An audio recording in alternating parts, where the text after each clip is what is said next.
Okay, this is a story about the old days on Longboat Key. There was a story that this fishing guide was at the bar. The local bar was Mar Vista, and back in those days, it was different. Longboat Key didn't have a bridge to the north. You had to get to Longboat Key from Sarasota, so it was sort of a little village here, and it was a quiet life, and a lot of the activities centered around the bar and fishing.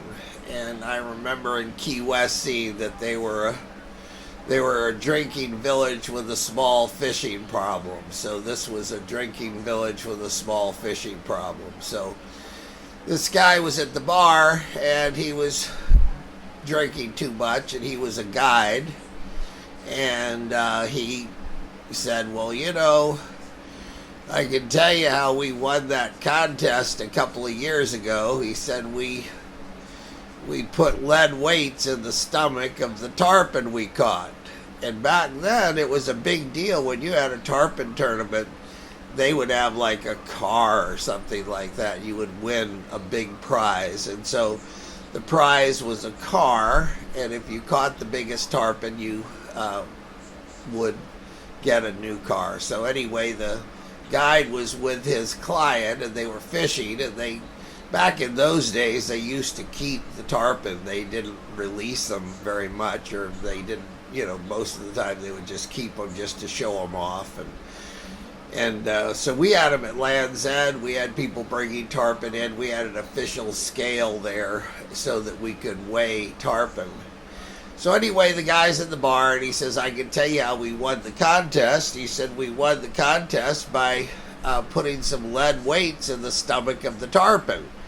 So he thought he knew enough about fishing that he thought he had a winning tarpon, but he was just going to put some little insurance in the bank, and he put about 5 pounds of lead weights, which they have on the boat all the time. They have all these lead weights down the throat of the tarpon, and then they brought him in. I don't know whether it was 5 pounds, 10 pounds, but he put weight in the stomach of the tarpon, and then they brought the tarpon in to weigh it, and they won, and the guy won the car. So then the guy said, did you hear what the guy said at the bar? This is 2 years after the guy won the car.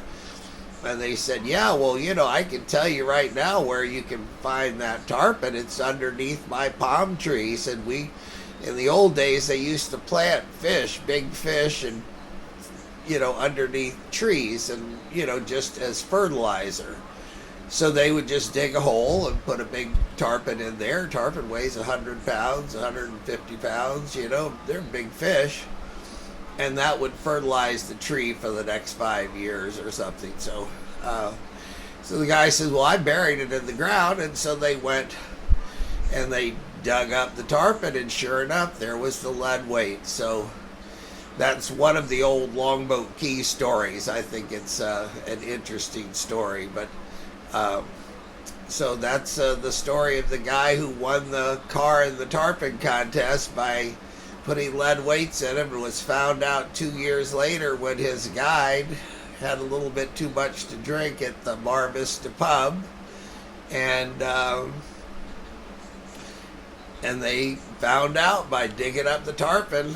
And so that was life on Longboat Key. And one time when I was a young boy, I had a little boat, a little teeny boat. Somebody gave me a boat that was just about the right size for me. And back in those days, everything we did, we had 3 horsepower motors and 5 horsepower motors and 7 horsepower motors, and motors that mostly had like the gas tank in the motor, built in the motor, so you would pour gas in the top of the motor, and they were kind of fun. And anyway, I had like a 3 horsepower on the back of this little boat that was about 3 feet wide, and it was unusually small skiff, a flat bottom skiff. And somebody had built it in their yard, and a friend of the family's went by and saw it and thought that that would be a good boat for me, and he bought it for me and brought it out. It was Stanley Pfefferkorn was the man's name, and he brought me this boat. He probably paid $25 for it. And I put a little 3 horsepower on it, and so I'd ride around as a little kid. I couldn't have been over,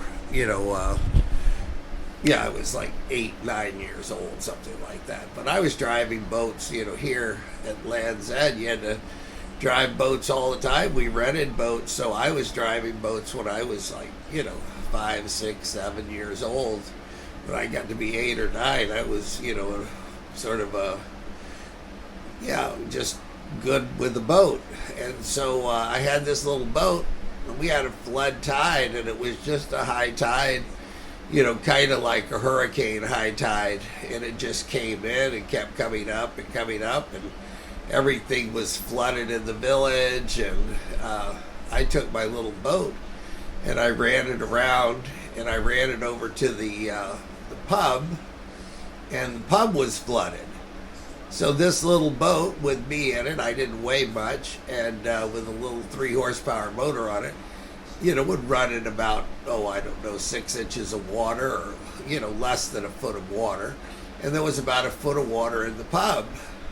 So this lady, as I was driving around outside the pub, she was just, one of the people there, and she said, "Hey kid, why don't you drive your boat through the pub, and you'll be able to tell people the rest of your life that you drove your boat through the pub." So there was like a shotgun type deal where you went in one door and went right by the bar and went right out the other door. So with her help, I did it, and I drove through, and I've been telling that story ever since. So these are just a couple of Longboat Key stories. And Longboat Key was simple, quaint little village, and it was a nice place to be raised. And I think it would be nice if some of these stories were kept for the future.